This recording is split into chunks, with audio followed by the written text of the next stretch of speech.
वही धन का सदुपयोग है।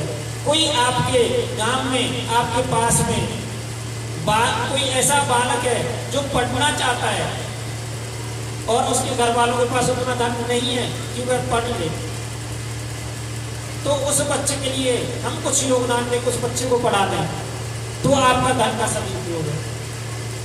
गांव में, गली में, मोहल्ले में, कहीं पर भी किसी गरीब की बेटी की शादी हो रही हो और उसके पास उतनी व्यवस्था ना हो गई कि वह बेटी की शादी कर सके, तो उसमें हम यथासंभव उसकी सहायता कर दें, यह धन का सदुपयोग है। कहीं पर कोई आध्यात्मिक कार्य चल रहा हो जो हम सभी को जोड़ कर रख सके। अच्छा देखो, कथा तो हम घर पर भी सुन सकते हैं, कथा तो हम घर पर भी श्रवण कर सकते हैं और अनेकों अनेकों कथाएं आती रहती हैं। पर आकर हम इतनी गर्मी में इस पांडाल में आकर कथा क्यों सुन रहे हैं, इसका भी एक कारण है। इसका बिल्कुल वैसा ही कारण समझो जैसे पूजा तो हम घर के मंदिर में भी कर सकते हैं, लेकिन पूजा का सबसे ज्यादा फल मंदिर में ही क्यों मिलता है हमें? जो सामूहिक मंदिर हो उसी में जाकर पूजा का फल मिलता है।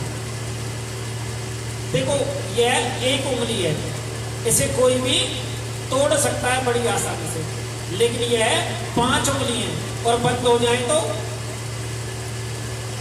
एक मुट्ठी है, प्रहार हो जाता है, एक शक्ति अर्जित हो जाती है, एकत्रित हो गई एक शक्ति। ठीक है, अब इसका प्रहार हम एक साथ किसी के ऊपर करें तो एक उंगली का प्रहार ज्यादा होगा या इस मुट्ठी का प्रहार ज्यादा होगा? अर्थात 5 उंगलियों का प्रहार उसके ऊपर ज्यादा होगा बजाय एक उंगली के। तो भक्तों, कहने का तात्पर्य है कथा तो हम टीवी पर भी सुन सकते हैं और मंदिर जाने की क्या जरूरत है? मंदिर तो हमारे घर में भी मना होता है। जिस स्थान पर सामूहिक पूजा होती हो, अर्थात एक से अनेकों के द्वारा पूजा होती है, विभिन्न जाति विभिन्न वर्णों के लोग जाकर उस स्थान पर सेवा पूजा करते हो या एकत्रित होकर कोई आध्यात्मिक चर्चा करते हो, उस स्थान पर कृपा ज्यादा होती है, अर्थात दुआएं ज्यादा होती हैं। कहते हैं ना, जब कोई विकट परिस्थिति आ जाए और उसमें हम बच जाए, जैसे कोरोना काल, वो कहते थे ना माँ कि भाई ठाकुर जी की विशेष कृपा समझो तो आप बच गए, किसी की दुआ को असर समझ लो तो बच गए। तो मंदिर में जब भी हम जाते हैं, कथा श्रवण करने जब भी जाते हैं, हम क्या कहते हैं? ठाकुर जी जैसे फलाने को तेने भलो करो वैसे ही सबको भी भलो करियो, या जैसे मेरे भलो करो वैसे ही सबको भलो करियो। तो उस स्थान पर जो आध्यात्मिक शक्ति है वह ज्यादा है और उसका प्रभाव हमारे ऊपर भी पड़ता है, इसलिए हम मंदिर में जाते हैं। और इसीलिए बजाय टीवी में कथा सुनने के, कथा पंडाल में बैठकर कथा सुनने का फल उससे भी ज्यादा है। तो भैया कहते हैं कथा किस प्रकार सुननी चाहिए? कथा श्रवण करने के भी कुछ नियम है। देखो, कहते तो यह है, सप्त दिवस जब तक भागवत कथा चले हमें कुछ भी नहीं खाना पीना चाहिए। अब कहोगे खाए बगैर तो फिर भी बच जाएगी, लेकिन पिए बगैर कैसे बच जाएगी? अब पीना भैया गलत अर्थ मत लगा ली हो, पीने का अर्थ मैं केवल जल की बात कर रहा हूँ, उसके अलावा किसी पीने की बात नहीं कर रहा। तो केवल हम सोचेंगे भाई गुरु जी तो कह रहे हैं बगैर खाए पिए ही रहना चाहिए, ऐसा कैसा संभव है कि 7 दिन तक हम बगैर खाए पिए रह जाएंगे? क्योंकि चलो खाने की तो देखी जाएगी, लेकिन जल के बगैर कैसे रह पाएंगे? तो आगे सुखदेव जी कहते हैं कि अगर बगैर जल पिए नहीं रह सकते तो ठीक है, थोड़ा जल पी लें, कोई परेशानी नहीं। फिर आगे सुखदेव जी कहते हैं अब हमारे शरीर में कुछ ऐसी बीमारियां भी लग जाती हैं जिसके कारण हम भूखे पेट नहीं रह सकते, तो थोड़ा हम फल ले सकते हैं, फल का आहार साथ में ले सकते हैं। अब फल का आहार ले लिया लेकिन पेट नहीं भरा, अब तो कथा में हमारा बिल्कुल भी मन नहीं लग रहा, क्योंकि कहते हैं भूखे पेट भजन ना हो गोपाला और ये ले अपनी कंठी माला।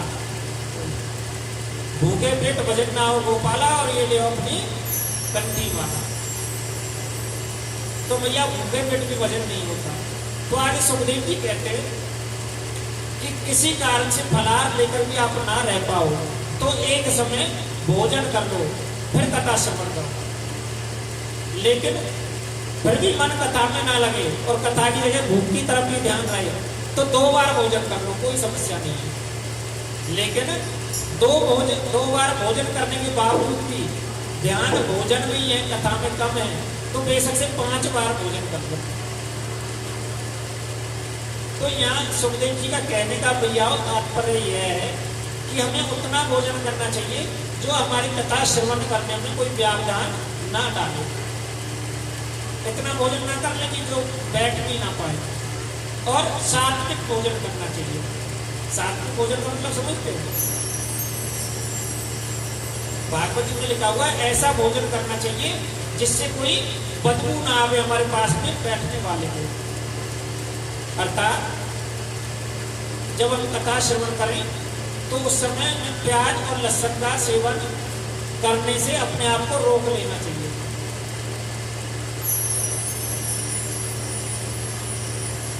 तो भैया वैसे तो प्याज और लहसुन कोई बुरी चीज नहीं है अपने आप में, हम कर सकते हैं औषधि के रूप में।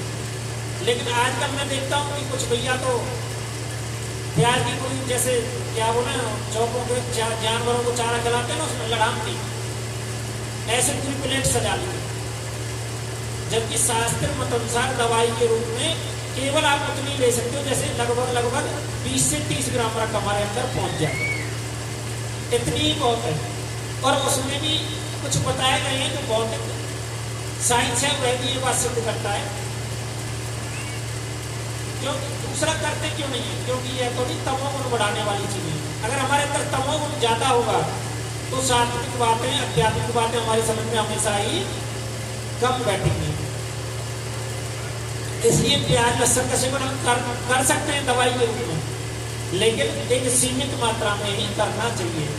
जब हम किसी आध्यात्मिक जगह पर जाएं तो उस समय हमें प्याज लहसुन का सेवन करने से बचना चाहिए। बोले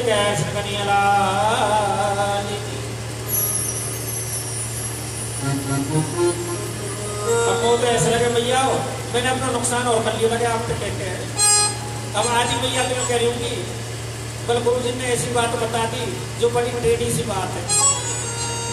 आजकल नए नए बालक क्यों कहते हैं कि जब तक प्याज और लहसुन को तड़का ना लगो ना आनंद सोई ना आए, ऐसा ही ना कहते। और पहले हमारी माता कैसे सब्जी बनाती थी घर में, हल्दी जीरा नमक और थोड़ी सी कोई लाल मिर्च साथ में, वो भी हाथ की पिसी हुई। इसके अलावा और कोई मसाला होता था सब्जी के अंदर, लेकिन उस सब्जी को खा के भी हम स्वस्थ रहते थे। और आजकल इतने सारे मसाले हम सब्जियों में डालते हैं, उल्टा अपनी बीमारियों को निमंत्रण देते हैं। तो भैया कहने को तात्पर्य है कि हमें कोई भी बदबूदार चीज ना खाने के तात्पर्य और भी है कि किसी कारण से हमने कोई बदबूदार चीज खाई हुई है तो हमारे जो साथ में बैठा हुआ है निश्चित उसे भी थोड़ी समस्या होगी। तो भैया हम तो कथा श्रवण करें, हमारा पड़ोसी भी कथा श्रवण करे, ऐसा हमारा प्रयास होना चाहिए। अर्थात हमें इन चीजों का सेवन कथा के दौरान नहीं करना चाहिए। और भैया तीसरा है कि हमेशा हम स्वयं तो कथा श्रवण करें ही करें। लिखा हुआ है भागवत जी में, जितना कथा श्रवण करने का स्वयं का फल है ना, उससे दूना फल हो जाता है किसी और दूसरे को भी हम साथ में लेकर आए तो उसका फल और दुगना हो जाता है, और 1000 होना चाहिए। तो हमारे जो वो है ना, उन्हें भी हमें कथा में साथ में लेके चलना चाहिए। बोले तो भैया आओ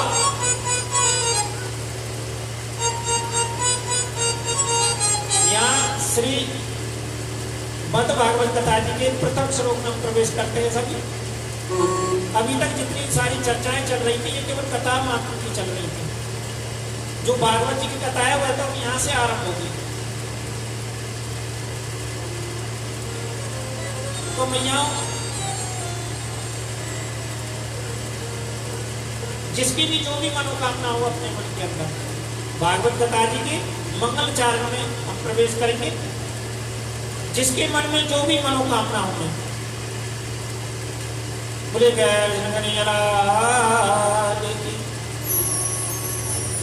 वह मनोकामना अपने मन में दोहरा ले और भागवत भगवान जी से विनती करें कि वह हमारी मनोकामना पूर्ण करें। जन्मादस्य यतो संव्यादितच्योच्चारति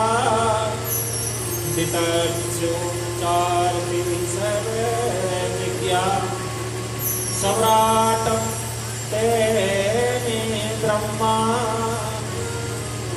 कदायादि कवे युवानते यति सूर्यः तेजो वारिवृताम् यथा विनिमयो यात्रिति सर्वो सुमृधा दाम्ना सेवने सदा निरास्तिकुहकम् सत्यं परम धीमहि सत्यं परम धीमहि। आइए 3 बार सभी हाथ जोड़ के जिसकी जो मनोकामना है भागवत कथा जी में प्रवेश करते हुए, अभी तक कथा मान को सुना था, अब कथा में प्रवेश करेंगे, तो हाथ जोड़कर जो भी जिसकी मनोकामना है उन कृष्ण कन्हैया लाल जी से, गोविंद से 3 बार मेरे साथ बोलेंगे। सत्यम परम धीमहि सत्यम परम धीमहि सत्यम परम धीमहि। बोले राधे रानी सरकार।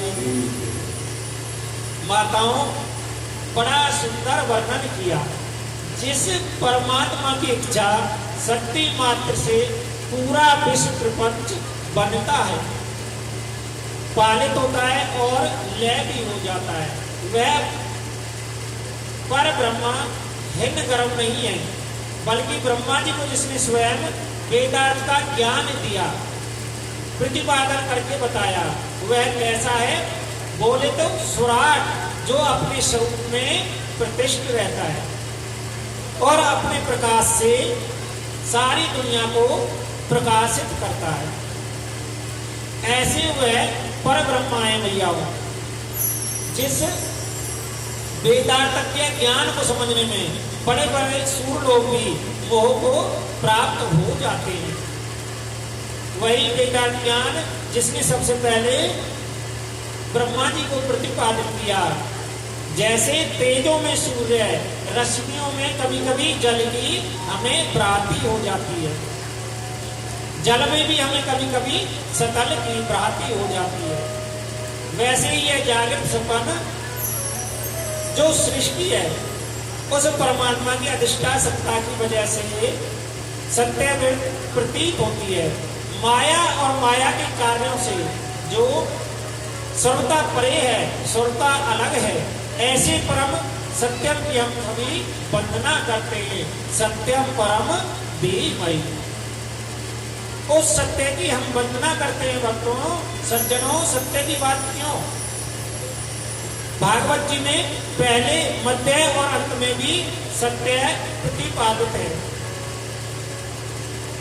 पहले श्लोक में आपने सुना सत्यम परम धीमहि, और भागवत जी का जब मध्य आता है उसमें भी सत्य व्रत, सत्य परम, तो मध्य में भी सत्य है। भागवत का जो अंतिम अध्याय है माताओं, उसमें भी ऐसा ही आता है।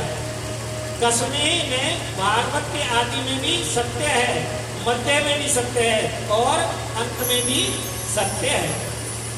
तो त्रिकाल बाधित जो सत्य है, आदि है, मध्यांत तो केवल प्रभु है। भागवत में पहले सत्य का प्रतिपादन करने का मतलब क्या है भैया? शायद महर्षि वेदव्यास जी यह बताना चाहते हैं कि जीवन में सत्य पर चलने का संकल्प लेते हैं तो हमारी शिव पूजा भी सार्थक है, मंदिर में जाना भी हमारा सार्थक है, कथा सुनना भी सार्थक है। यदि सत्य को हम जीवन में नहीं अपना पाए तो वह शायद कोई भी चीज सार्थक नहीं है। इसलिए व्यास जी बता रहे हैं कि सत्य ही नारायण है और नारायण ही सत्य है। राम भी सत्य है, कृष्ण भी सत्य है, इसलिए सत्यम परम धीमहि। और तुलसी बाबा ने भी कहा है, धर्म में दूसर सत्य समान, आगम निगम पुराण बखान। हाँ, धर्म न दूसर सत्य समान, आगम निगम पुराण बखान। सत्य से बढ़कर कोई धर्म नहीं होता। हमारे वेद व्यास में लिखा है शास्त्रों में, असत्याग प्रासा धर्मो, अर्थात नयम असत्य समपातक पुण्य। असत्य से बढ़कर बड़ा कोई अधर्म नहीं होता और सत्य से बढ़कर कोई दूसरा धर्म नहीं होता। इसलिए जीवन में ज्यादा से ज्यादा सत्य बोलने का हम सभी को संकल्प लेना चाहिए। यह जीवन का सार है, यही जीवन का परम तत्व है। भागवत जी की कथा आज हम गलावा बांधकर सुन रहे हैं और मौली बांधकर सुन रहे हैं, तो इसको सुनने का आखिर हमें फल कब मिलेगा? जब हम मन से यह संकल्प लेंगे कि ज्यादा से ज्यादा सत्य बोलेंगे, सत्य का प्रतिपादन करेंगे। तो श्रीमद् भागवत कथा में दूसरे श्लोक में बड़ी सुंदर बात कही गई है। भागवत में परम धर्म का निरूपण किया गया है भैयाओं। यह परम धर्म क्या है? तो कहते हैं परम धर्म कृष्ण कथा है। जो निष्कपट संत हैं, जिनके मन में जरा भी कपट नहीं है, जो निष्कामी है, जिसको न फ्लैट चाहिए, न स्वर्ग चाहिए, न वैकुंठ चाहिए, न मुक्ति चाहिए, ऐसा निष्कामी मैयाओं जिस भगत का जीवन है, उन्हें संतों के जानने योग्य है। जो परम धर्म कृष्ण कथा है, उस कृष्ण कथा का वर्णन श्रीमद् भागवत कथा में है। जो कृष्ण कथा कैसी है बोले तो शिव दम कल्याण दलाती, इति शिव दम कल्याण करने वाली है कृष्ण कथा। और कैसी है? तापत्रियों ने मूल नमम, तीनों प्रकार के तापों का उन्मूलन करती है। आध्यात्मिक ताप, आदि दैविक ताप, आदि भौतिक ताप, तीनों तापों को विनष्ट कर देती है श्री कृष्ण कथा। कहते हैं अन्य किसी ग्रंथ को पढ़ने का समय ना मिले, आप जीवन में भागवत जी का पाठ का संकल्प ले लो। आप महाभारत नहीं पढ़ पा रहे, ब्रह्मवर्त पुराण नहीं पढ़ पा रहे और उतना समय नहीं है, तो केवल भागवत जी का आश्रय ले लो। यदि मैयाओं हम 7 दिन तक नियम से भागवत सुन रहे हैं तो हम बड़ भागी हैं। यदि हम 7 दिन तक नहीं सुन सके, आज आपने घर में सोचा कि चलो वहां कथा हो रही है, कहां पर? हैप्पी मॉडर्न स्कूल के प्रांगण में, और उनके कार्ड का निमंत्रण नहीं आया। वैसे तो भैया जो यह कथा है यह सभी के सहयोग से है। आप पुराना क्षेत्रवासी जो भी हैं, ये सभी के सहयोग से कथा की जा रही है। इसलिए हमें अपने मन में भाव यह कथा जितना लाभ है, क्योंकि किसी कारण से हमारे पास निमंत्रण नहीं पहुंचा। क्योंकि भैयाओं जो आध्यात्मिक कार्य होते हैं ना, इसमें निमंत्रण नहीं होता, केवल सूचना होती है कि फला जगह पर फलाना कार्य हो रहा है, और सूचना पर ही हमें उस स्थान पर पहुंचना चाहिए, वही सार्थक है। और पत्रिका आई है तो और आपने अनमन मन से यह संकल्प किया कि चलो सुन आते हैं। अच्छा भैया, तो यहाँ माता बैठी हुई हैं, जो यहाँ पे माताएं बैठी हुई हैं, कथा की पत्रिका किस किस के पास में पहुंची? यहाँ पे हाथ उठाना। कितने रह रहे अभी बताया? जिनके पास ना पहुंची हो, सबके पास पहुंच गई। जिनके पास नहीं पहुंची वो हाथ उठाओ। पंडित जी कहाँ है हमारे? आचार्य जी कहाँ है?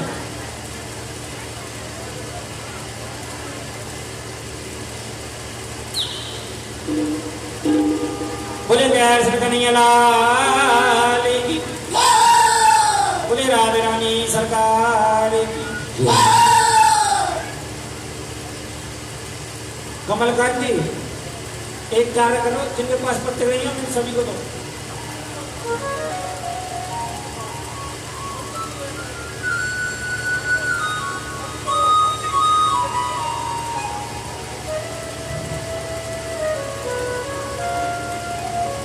पंडित जी जिनके पास में नहीं पहुंचे उन सभी को दे दो, और एक एक एक्स्ट्रा देना अपने पड़ोसी को और जाकर दे देना जिनके पास नहीं पहुंची हो। क्योंकि हमारे पंडित जी कह रहे हैं कि मैंने घी थोड़ा सा कम खाया है, मैं थक जाऊंगा निमंत्रण देने में। बोले कन्हैया लाल की, बोले राधे रानी सरकार की। तो मैं मन एक और विशेष सहयोग हमारे शंकर मिष्ठान भंडार पुराना, वो भी 2100 रुपये से सहयोग दान कर रहे हैं, और लाला मुरारी लाल पुराना वो भी 1100 रुपये से सहयोग दान कर रहे हैं। हम बाकी बारी से विनती करते हैं कि ऐसे ही उनकी कृपा दृष्टि बढ़ती रहे, ऐसे जय जयकार होते रहे। उन बाकी बिहारी लाल की जय जय श्री राधे। तो मैया जिनके पास नहीं पहुंची है वह ले लें, और अपने अड़ोस पड़ोस में भी जाकर जरूर बताएं। बोले कन्हैया लाल की। मैया ध्यान मेरी तरफ रखें, ये भी रेवड़ी बटकी लगे।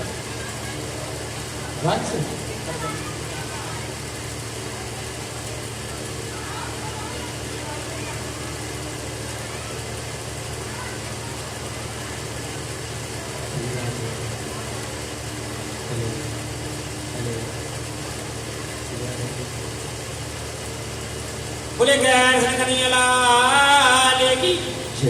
अब तो मैया दोनों हाथ उठा लो, बोले राधे रानी सरकार की। अब तो अगली मैया के भी हाथ उठ गए, नहीं गली देते ना। ये साक्षात प्रभुरान है, भागवत जी सुनने को जिनके हाथ का मुठा उनके ज्यादा उठा लगे। बोले राधे रानी सरकार की। सत्य भागवत भंडार में सब आएंगे ही आएंगे, क्योंकि इनके सहयोग से, इनका विशेष सहयोग है इस बस्ती माता का। ऐसे ही इस स्कूल के प्रांगण में हमारे परम पूज्य व्यास जी कथा सुना रहे हैं, बड़े ध्यान पूर्वक सुने। एक बार दोनों हाथ उठा करके जोर से जयकार लगाएंगे, जय जय श्री राधे। तो मैया जैसे ही अनमने मन से हम अपने घर से संकल्प लेकर निकलते हैं, चलो थोड़ी कथा तो सुनी आते हैं, और ऐसा संकल्प लेकर कथा सुनने जैसे ही आप घर से निकले, उसी समय आपके हृदय में कृष्ण जी की भक्ति का प्रागट्य हो जाता है मैया। और कथा आपने सुनी ही नहीं, कथा सुनने का जैसे ही मन में संकल्प लिया, संकल्प मन में आते ही गोविंद का प्रागट्य हो गया। ऐसे ही भागवत जी की मैयाओं महिमा है, ऐसे भागवत जी का दिव्य चिन्मय स्वरूप है। एक प्रश्न आता है, श्रीमद् भागवत कथा जी का आरंभ कैसे हुआ? भागवत जी का शुभारंभ कैसे होता है? भागवत जी का प्रागट्य कैसे हुआ? निगम कल्पितरो गर्लितम फलम सुखमुखात् द्रवरसयुक्तम् पिबत भागवत रसमालयं गुरु रसिका भुवि वापः। सज्जनों, निगम है वेद, वेद रूपी जो निगम कल्प वृक्ष है। आप सोचें एक बहुत सुंदर वृक्ष है,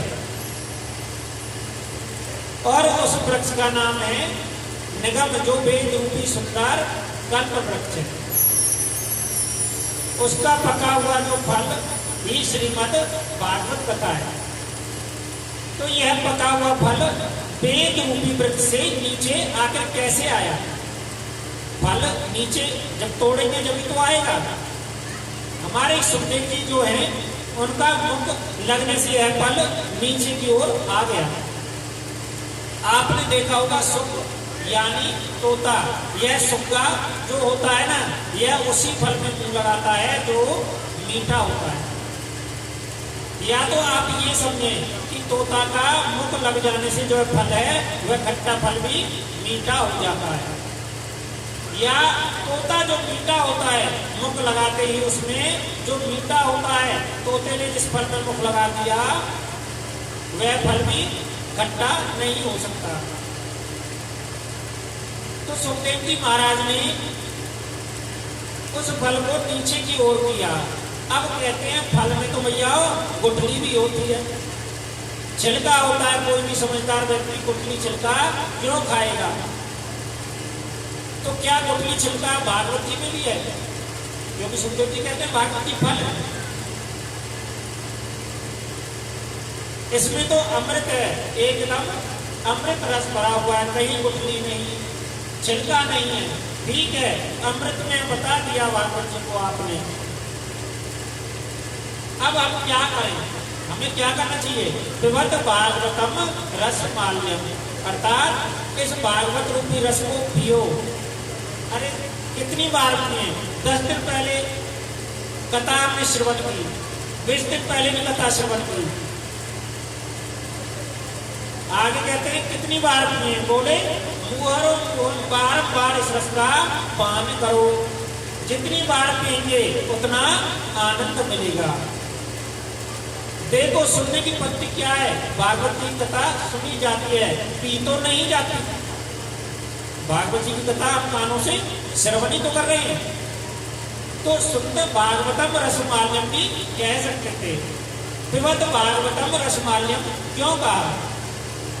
पियो क्यों कहा? क्योंकि जिस चीज को सुनते हैं वह तो इधर से सुनकर, क्योंकि ठाकुर जी ने हमें 2 कान दिए हैं, इस कान से सुनो और इस कान से निकाल दो। लेकिन हम करते क्या हैं? जो बात कान से निकालने की है उसे निकालते नहीं, और जो नहीं निकालने की है उसे निकाल देते हैं। और यदि तन्मय होकर सुनेंगे तो दिल में उतर जाती है। तो दिल में उतर कर सुनने वाली जो चीजें हैं ना, उसे पीना बोलते हैं भैया। एक बहुत बड़े सत्संगी थे भैया, और सत्संग जिनके जीवन में आ जाता है ना, उनका जीवन बदल जाता है भैया। अब सत्संगी थे, इन्होंने गणेश जी की बड़ी सुंदर मूर्ति बनाई। किसकी? गणेश जी की, 3.25 फुट की।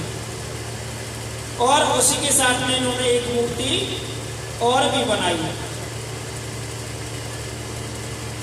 वह भी 3.25 फुट की बनाई, और वह भी गणेश जी की ही बनाई। दोनों मूर्तियां 3.25 फुट की है और गणेश जी की है। अब यह मूर्तिकार थे, शिल्पकार थे, मूर्ति बनाने वाले थे। इन्होंने इन दोनों मूर्तियों को शहर के बीच चौक पे बेचने के लिए रख दिया, और जब कोई खरीददार आता तो यह उससे कहते कि इसमें, सामने वाला पूछता कि यह मूर्ति कितने की है, तो यह कहते भैया इसमें एक मूर्ति तो 500 रुपए की है और एक 50,000 रुपए की। तो सामने वाला कहता 50,000 रुपए वाली मूर्ति दे दो। तो ये स्वर्णकार कहते कि भैया ये मुझे नहीं पता कि इसमें से नकली कौन सी है और असली कौन सी है, छांटनी तुम्हें अपने आप ही पड़ेगी। अब खरीददार आता, वो सोचता कहीं ऐसा ना हो 50,000 रुपए दे दूं और मूर्ति 500 रुपए वाली ले जाऊं, तो कोई भी वह मूर्ति नहीं खरीद पाया। अंत में एक सत्संगी साधु जी महाराज वहां से निकले। अच्छा, जिस जगह पे ये साधु जी महाराज सत्संग में जाते थे ना, उसी जगह पर यह मूर्ति बनाने वाला भी सत्संग करने जाता था। और एक सत्संगी दूसरे सत्संगी को बड़ी जल्दी पहचान लेता भैया। सत्य है ना भैया? जो माताएं रोजाना मंदिर जाती है ना, उन्हें कई उनके मोहल्ले से दूर की महिलाएं पहचान लेती बड़ी जल्दी से। बोले ये तो वो ही है जो मंदिर में जाती है, रोजाना मिलती है मुझे वहां पर। ऐसे ही इन्होंने भी पहचान लिया, और इन्हें गणेश जी की मूर्ति बड़ी अच्छी लगी। इससे जाकर पूछा भैया मैं गणेश जी की मूर्ति लेना चाहता हूं, कितने की है? तो इसने कहा कि एक मूर्ति इसमें 500 की है और एक 50,000 की है। वो बोला कि 50,000 वाली मुझे दे दो। तो यह बोला मूर्ति तो ले जाओ, लेकिन मुझे ये नहीं पता कि इसमें 50 की कौन सी और 500 की कौन सी है। यह बात तो तुम्हें स्वयं ही करनी पड़ेगी, क्योंकि गलती से मुझसे दोनों मूर्तियां आपस में एक जैसी बन गई। अब मुझे नहीं पता इसमें नकली कौन सी है और असली कौन सी है। अपने आप मूर्ति पहचानो और ले जाओ। तो इन साधु जी महाराज ने एक रस्सी बनाई और उसको थोड़ा पानी में गीला कर लिया। पहले एक मूर्ति के कान में डाला और फिर दूसरी मूर्ति के कान में डाला और बोला ये वाली मूर्ति मुझे दे दो, यह वाली मूर्ति असली है। जब साधु जी महाराज ने ऐसे कहा तो मूर्ति बनाने वाले ने पूछा कि एक बात बताओ महाराज, मैंने तो स्वयं ये मूर्ति बनाई और आपस में मिलने के कारण मैं पहचान ही नहीं पाया असली कौन सी है और नकली कौन सी है। फिर भला आपने यह मूर्ति कैसे पहचानी? तो साधु जी महाराज बोले भैया मैंने यह रस्सी कान में डाली, जो मूर्ति नकली है यह रस्सी उसके कान से होकर उसके पेट तक नहीं पहुंची, लेकिन जो मूर्ति असली है यह उस मूर्ति के कान से होकर पेट तक पहुंच गई। तो भक्तों, सच्चा भगत सच्चा श्रोता कौन है? सच्चा भगत सच्चा श्रोता वही है जो ठाकुर जी की कथा चल रही हो, माँ के सत्संग में गुरु जी महाराज जो कह रहे हो उन बातों को अपने कान से सुनकर अंतर मन में उतारा और परमात्मा की कथा को सुनकर जो ये कहते बहुत सुन लिया। और बहुत से मैं देख रहा हूं ऐसे जमाई दे रहे हैं यहाँ पे बैठे बैठे। अच्छा, ये कथा का साक्षात फल नहीं हो, कथा का यह साक्षात फल नहीं हो। जिसे नींद की 10-10 गोली खा के नींद नहीं आती ना, उसे जहाँ हरि नाम चर्चा चल रही हो मां बड़ी आनंद में नींद लग जाती है। नहीं राम चरित जय सुनत गाई, रस विशेष जाना तिन नाम। जिन हरि कथा सुनी नहीं काना, श्रवण रंध्र आई भवन समान। परमात्मा की कथा को सुनकर जो यह कह देंगे बहुत सुन लिया, रोज क्या सुने, वही ठाकुर जी हैं, वही कथा है, वही भागवत है, क्या सुने। उनकी सुनी थी क्या सुने, वहां सुनी थी, कई बार सुन चुके